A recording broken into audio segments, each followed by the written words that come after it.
You have probably heard of Singulair. It has been prescribed tens of millions of times for allergies and asthma, but the drug can trigger dangerous side effects. And we're investigating claims the manufacturer had evidence the drug could affect the brain decades ago, before the drug even went to market.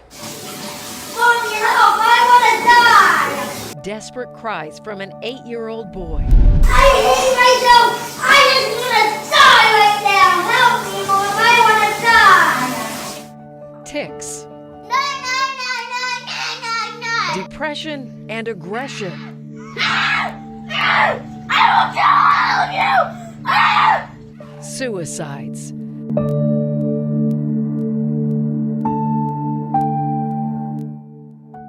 Just some of the potential side effects few people would associate with an allergy and asthma medication. I had a bad temper that I had never experienced before. Katie Johnson describes a major change in her personality. I was very short with my husband. I was very short with my coworkers. She says dark, even suicidal thoughts began taking over her mind just weeks after she started taking Singulair. Those thoughts took her down a dangerous path. I would be driving my car to work, and there were times where I can remember I wanted to drive my car off a bridge. What happened when you went off Singulair? It was like a switch went off, and immediately I was back to my normal self. For Katie, side effects were a short episode, but for others, these little pills are behind a traumatic and confusing journey. What warnings were you given when you were given the drug? I don't think any, just take at bedtime. Singulair was prescribed to Kammy Pany's son, Tyson, when the outgoing little 5-year-old who loved being a big brother began suffering from allergies. He was having trouble breathing at night. I would hear him wheezing. The Singulair helped. Yes, he was able to go outside and run and play again. She says at first it was like a wonder drug, but after more than a year of taking the medication, subtle changes started. He would scrunch his nose all the time, shrug his shoulders, and he didn't seem aware of it when I asked him to stop. Gradually, there were more changes. Tyson went from happy and active to angry and uncontrollable. The sound of his sister's voices sent him into fits of rage, and he started to hate school. Which was odd. He loved school, was always a star student. He would scream before we'd get in the car. He would scream the whole way to school. He wouldn't get out of the car. How big of a personality shift was that? It was huge. This was not him. It would just be strange meltdowns over just random things like what color cup I gave him or what he had for dinner. And it would turn into tantruming loops for hours where you couldn't console him at all. Desperate to figure out what was happening, Kammy took Tyson to multiple doctors. One diagnosed him with ADHD. Others wrote off the symptoms or blamed his age. Searching everywhere for information, Kammy was eventually directed to an online support group dedicated to the side effects of Singulair. And that's when the light bulb went off, and I was like, that is it.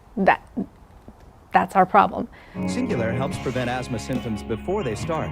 At more than 30 million prescriptions annually, Singulair and its generic montelukast is one of the most prescribed drugs in the country. A decade after Singulair went on the market, warnings the drug could cause mental issues were included in the packaging, but not generally advertised. Side effects are generally mild and vary by age. In March of 2020, in a move that went largely unnoticed due to the pandemic, the FDA gave the drug a black box warning, its most serious warning that a drug may cause injury or death, stating, because of the risk of mental health side effects, the benefits of montelukast may not outweigh the risks in some patients. Why, after 20-something years, are we just now putting this significant warning on this drug?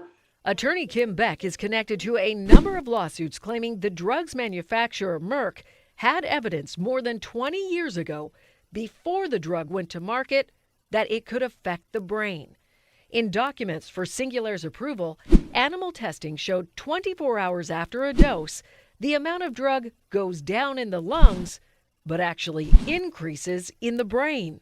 These rat studies that demonstrate that this drug does pass the blood-brain barrier, and Merck had an obligation to at very least say, is this a potential problem?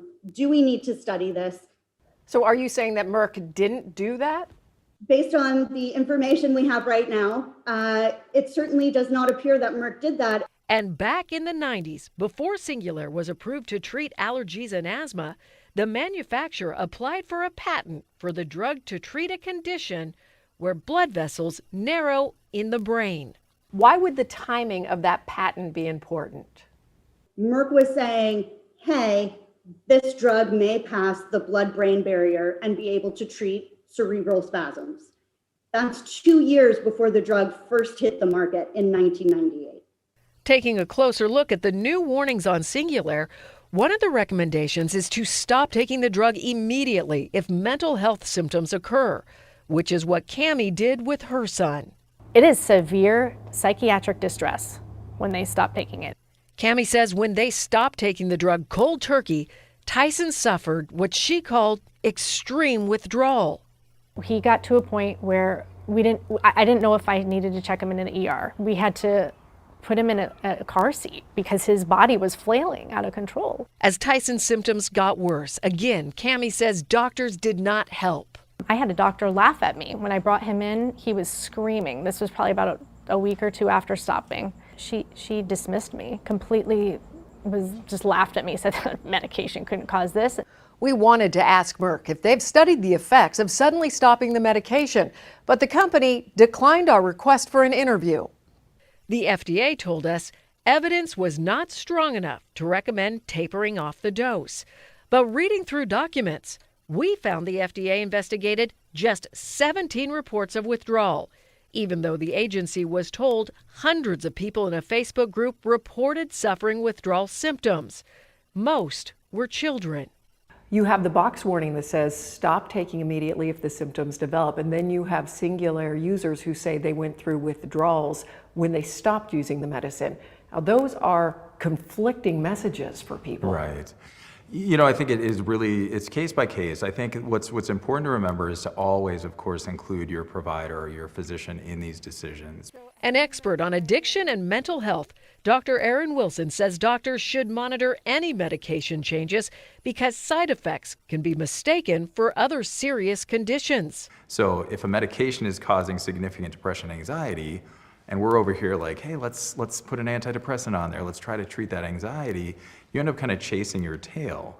And then maybe you get side effects from your antidepressant, and then you end up in this just huge kind of feedback loop. Wait, let me get up first. For Tyson, withdrawal was difficult, but the results astounding.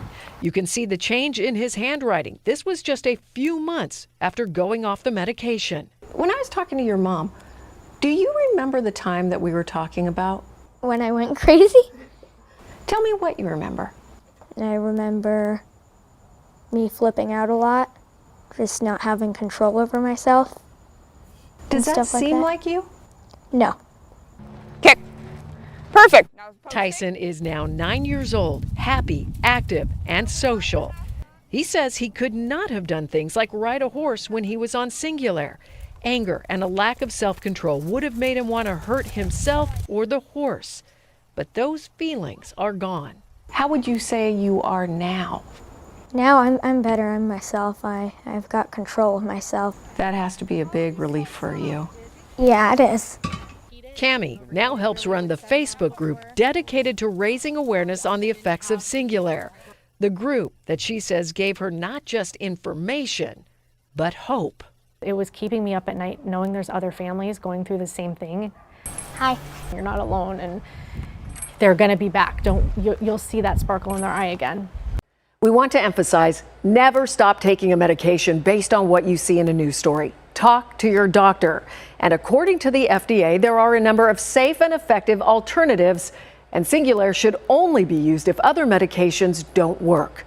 We do have a lot more information for you right now. You'll find it on our website, azfamily.com. Chris Pickle, Arizona's Family.